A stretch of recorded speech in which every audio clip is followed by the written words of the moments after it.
দর্শক সবাইকে আমন্ত্রণ জানিয়ে শুরু করছি অর্থনীতি এবং ব্যবসা বাণিজ্য নিয়ে এটিএন নিউজের প্রতিদিনের আয়োজন মানি ম্যাটার্স। আজ আমাদের সঙ্গে অতিথি হিসেবে আছেন সামিট গ্রুপের চেয়ারম্যান মোহাম্মদ আজিজ খান। জনাব আজিজ খান, আপনাকে মানি ম্যাটার্স অনুষ্ঠানে স্বাগত। ধন্যবাদ। আজকে স্টুডিওতে আমরা অতিথির সাথে আলাপ করব প্রস্তাবিত বাজেটে বিদ্যুৎ ও জ্বালানি খাতে নেওয়া নানা পরিকল্পনা আর পদক্ষেপের বিষয়ে। শুরুতে জানাচ্ছি পুঁজিবাজারের খবর, স্টক নিউজ।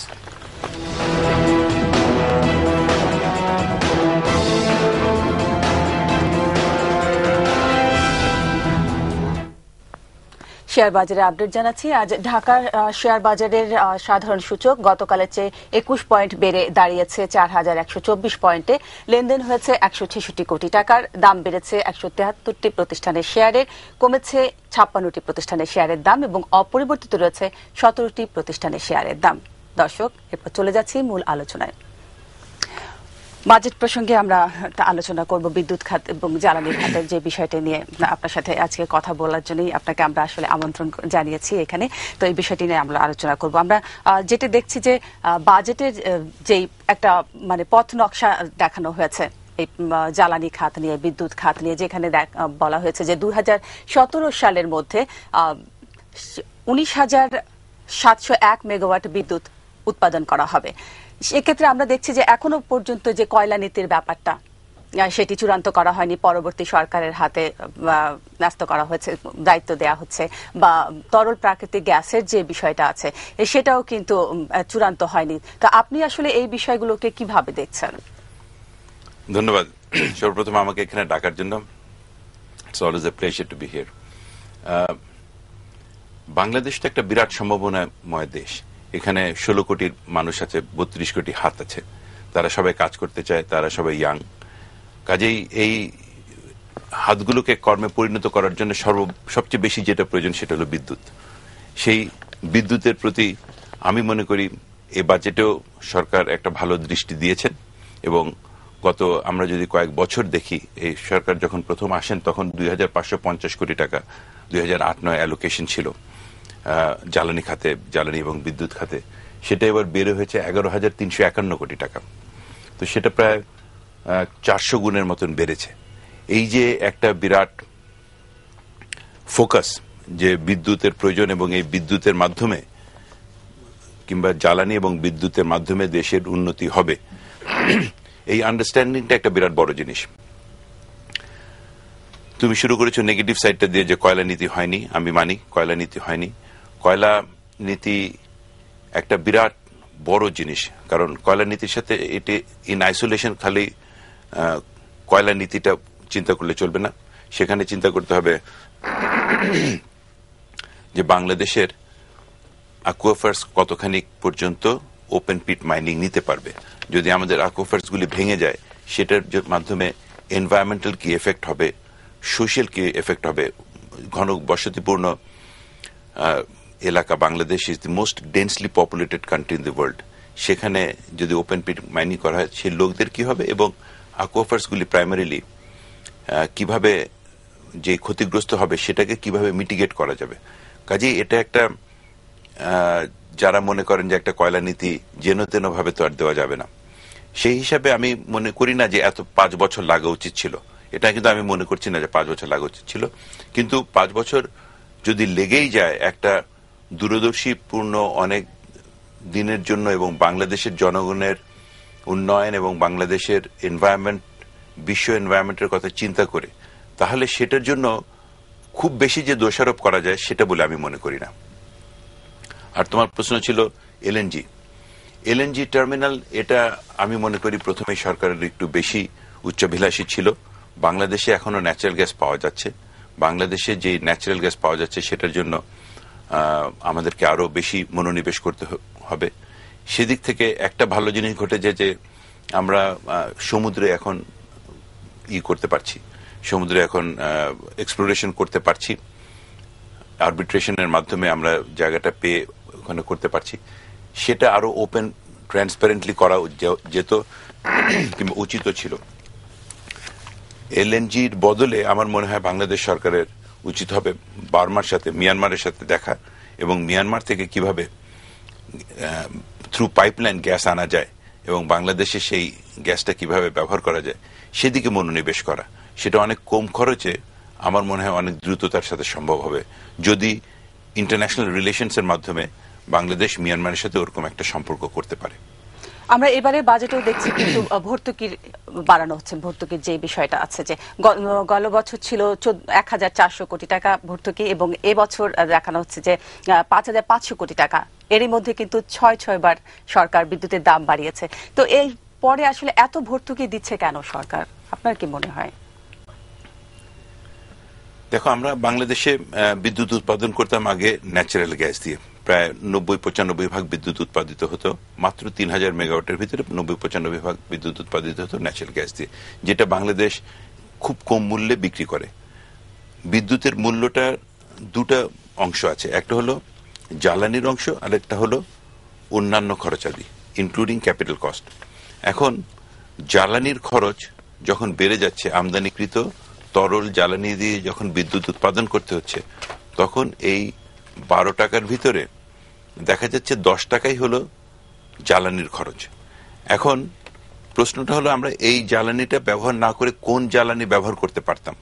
সবচেয়ে ভালো হতো যদি বাংলাদেশে আরো গ্যাস পাওয়া যেত, আরো গ্যাস থাকতো, যেটা আশা করা হচ্ছে, এবং ভবিষ্যতে যদি পাওয়া যায় বাংলাদেশে গ্যাস খুব ভালো হবে। কিংবা যদি মিয়ানমার থেকে গ্যাস আনা যায়, সেটার মূল্য কত হবে সেটা দেখতে হবে। বর্তমানে খুব কম সময়ে বিদ্যুৎ উৎপাদন করতে হলে তরল জ্বালানি ছাড়া উপায় নেই। এখন তুমি চিন্তা করো যে বাংলাদেশে মাত্র 3000 মেগাওয়াট বিদ্যুৎ উৎপাদন হচ্ছে, এই সমস্ত টেলিভিশন চ্যানেল বলো, ইন্ডাস্ট্রি বলো, সমস্ত কিছু বন্ধ হয়ে আছে, কিংবা তুমি নিজের ডিজেল চালিত বিদ্যুৎ দিয়ে এখানে চালাচ্ছ, তখন what would be your decision? আমার তো মনে হয় এটা ন্যাচারাল ডিসিশন যে তাড়াতাড়ি কিভাবে বিদ্যুৎ উৎপাদন বাড়ানো যায়। কাজেই সরকার সেই ডিসিশনটাই নিয়েছে, যেটা একটা খুব সিম্পল ডিসিশন, বিদ্যুৎ নাই, বিদ্যুৎ বাড়াতে হবে। বিদ্যুৎ বাড়ানোর যদি প্রসঙ্গই আসে, তাহলে আমরা কি এরকম করতে পারি না যে আমাদের যে পুরনো বিদ্যুৎ কেন্দ্রগুলো আছে সেগুলোকে রিফার্নিশড করে আরো বিদ্যুৎ বাড়ানোর চেষ্টা করা, বিদ্যুৎ উৎপাদন বাড়ানোর চেষ্টা করা, সেটা না করে কুইক রেন্টালের দিকে কেন গভর্নমেন্ট হচ্ছে বেশি মনোযোগ দিয়েছে? সেটা আপনি কি মনে করছেন আসলে এটা কেন? এটা খুব ইজি টু সেভ। কিছুদিন আগে আরেকটা প্রোগ্রামে অধ্যাপক অনু আহমেদ সাহেব এই কথা বলেছেন যে ওগুলো ঠিক করা যেত। ওগুলো সেক্ষেত্রে একটা পরিসংখ্যানও আছে, যেটা যে 3200 কোটি টাকা খরচ করে যেখানে 900 মেগাওয়াট আমরা পাচ্ছি কুইক রেন্টাল গুলো থেকে, আর 1500 কোটি টাকা খরচ করে আমরা বিদ্যুৎ পাচ্ছি সেখানে 2400 মেগাওয়াট। তো সেই ক্ষেত্রে আসলে লাভটা বা কতটা সাশ্রয়ী? খুব ভালো প্রশ্ন, এবং I am happy to answer this one. পরিসংখ্যান তো পরিসংখ্যানই, বাজেটকেও তো অনেকে অবাস্তব বলছে, অনেকে উচ্চাভিলাষী বলছে। পরিসংখ্যানও বাংলাদেশ ব্যুরো অফ স্ট্যাটিস্টিক্স না কে করেছে আমি ঠিক জানি না, কিন্তু fact of the matter is বাংলাদেশের বিদ্যুৎ কেন্দ্র যেগুলো পুরনো, সেগুলো প্রায় 30 বছর পুরনো। 30 বছর পুরনো বিদ্যুৎ কেন্দ্র ঠিক করা যাবে কি না যাবে, সেটা যারা ঠিক করে তারা সবসময় বলা যায় ঠিক করবে, কারণ মেকানিকের কাজই বলা যায় আমি এটা ঠিক করতে পারবো। ঠিক যদি হয় তাহলে পরে ওটা কি কস্টে ঠিক হলো এবং কতখানি গ্যাস ব্যবহার করবে সেটা দেখার, এবং কত সময় লাগবে। তারপরেও প্রায় 500 মেগাওয়াটের মতন কিন্তু ঠিক করা হয়েছে। আজকে যে আমরা বলছি যে 3500 মেগাওয়াট বিদ্যুৎ বেড়েছে, তার ভিতরে 500 মেগাওয়াট বিদ্যুৎ is refurbished from the previous one. অন্যগুলো আমি নিজে মনে করি যে 30 বছর পুরনো বিদ্যুৎ কেন্দ্রগুলোকে ঠিক করা যেত না। এর আগেও অনেকে চেষ্টা করেছে, কিন্তু একটা বিদ্যুৎ কেন্দ্র, আমার বিদ্যুৎ কেন্দ্র আছে 12টা, 30 বছর পরে সেটার যে অবস্থান হয় এবং যেই উন্নয়ন ঘটে টেকনোলজির, তাতে করে সেটাকে আর ঠিক করার মতন অবস্থানে থাকে বলে আমার মনে হয় না। কাজে আমি নিজে মনে করি না যে ওগুলো ঠিক করা যেত।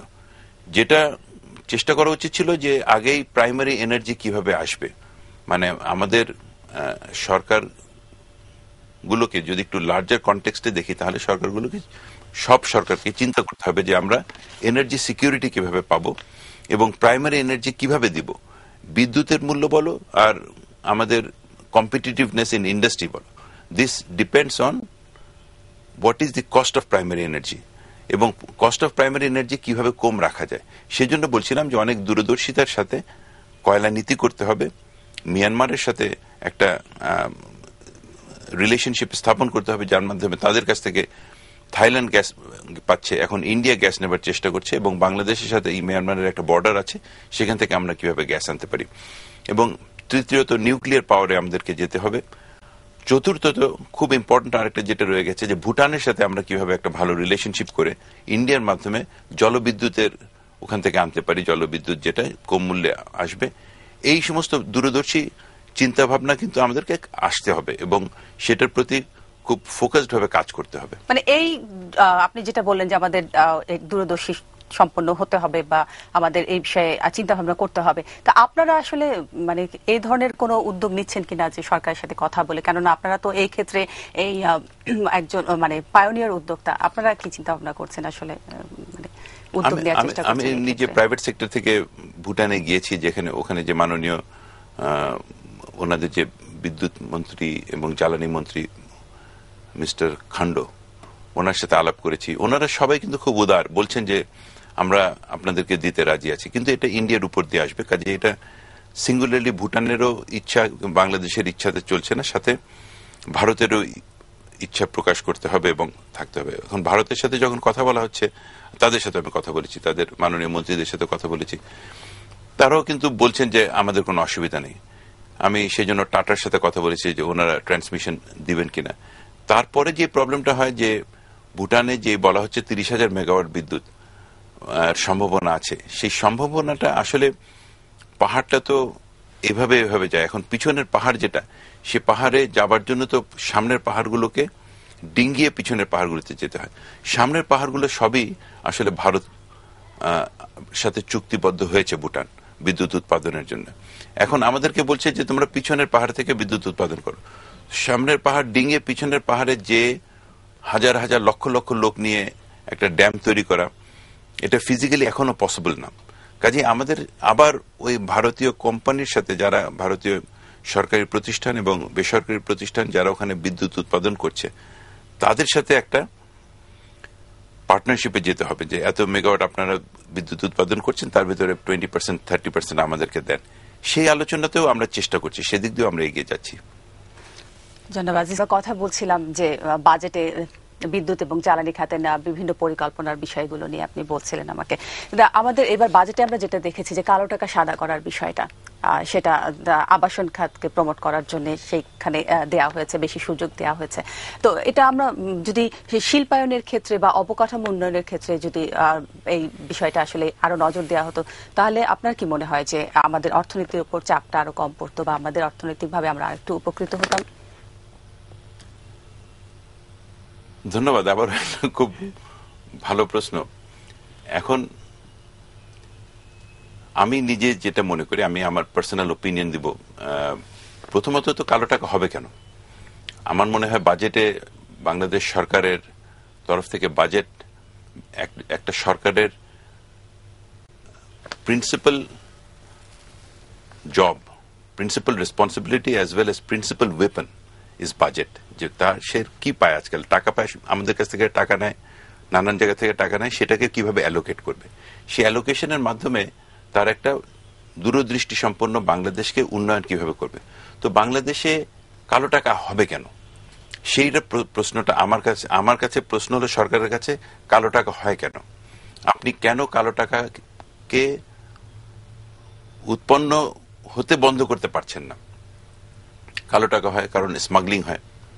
এখন স্মাগলিংটা যদি সরকার মেনে নেয়, গরু আসে, শাড়ি আসে, ড্রাগস আসে, সেটাকে যদি কার্টেল করতে চায় তাহলে কার্টেল করা উচিত, অথবা সেটাকে একটা আঙ্গিকের ভিতরে আনা উচিত, যাতে নাকি ব্ল্যাক মানি না থাকে, এরা ট্রেডার হয়ে যায়। ইম্পোর্ট অ্যান্ড এক্সপোর্ট যদি লিগ্যাল না হয় তাহলে পরে সেটাকে স্মাগলিং বলা হয়।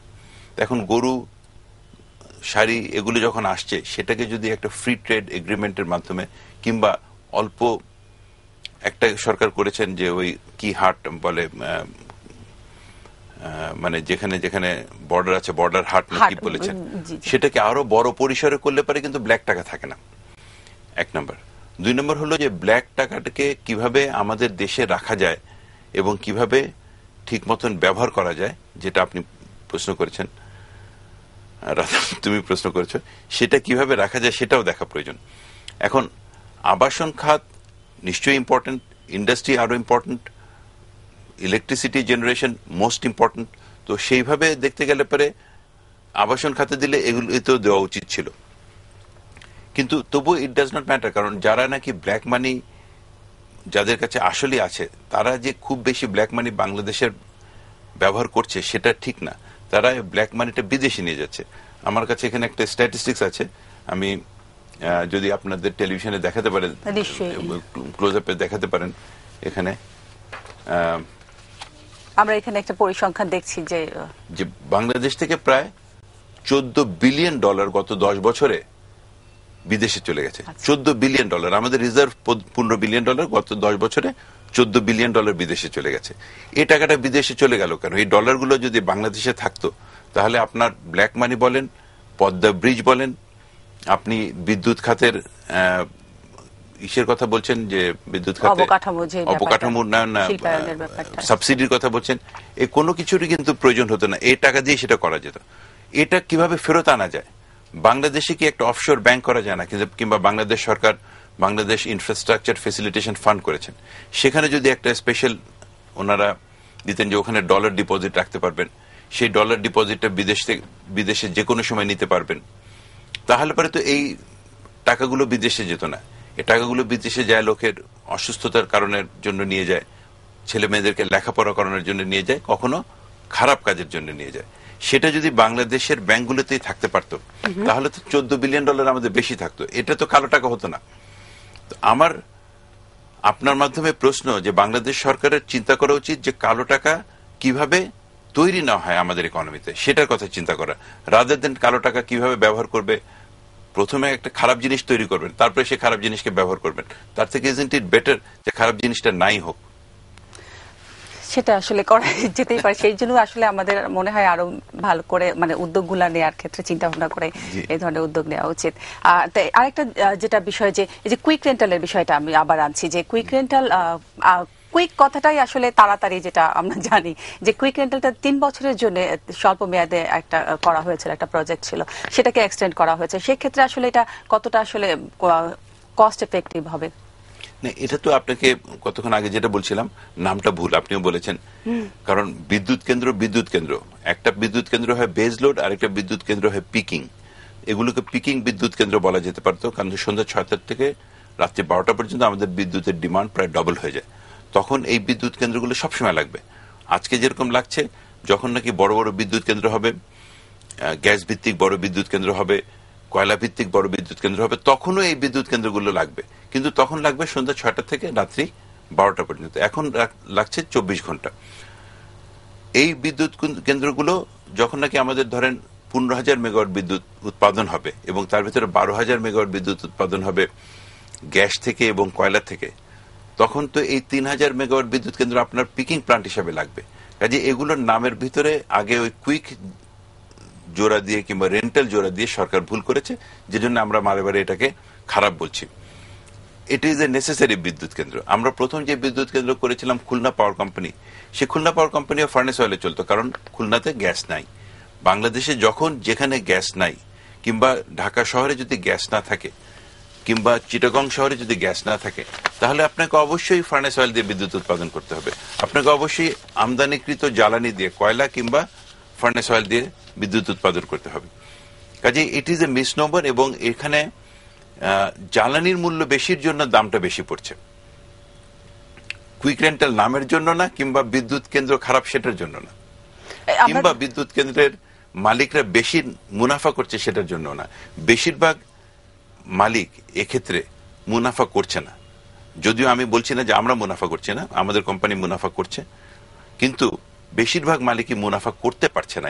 ইনফ্যাক্ট এবারে বাজেটে আসলে যে পরিকল্পনাগুলো নেওয়া হয়েছে, আমরা একটু আগে আলোচনা করছিলাম, যে এ ব্যাপারে আসলে আপনার কোনো সুপারিশ আছে কিনা, যে আপনি মানে কোনো কিছু বলার আছে কিনা এই ক্ষেত্রে?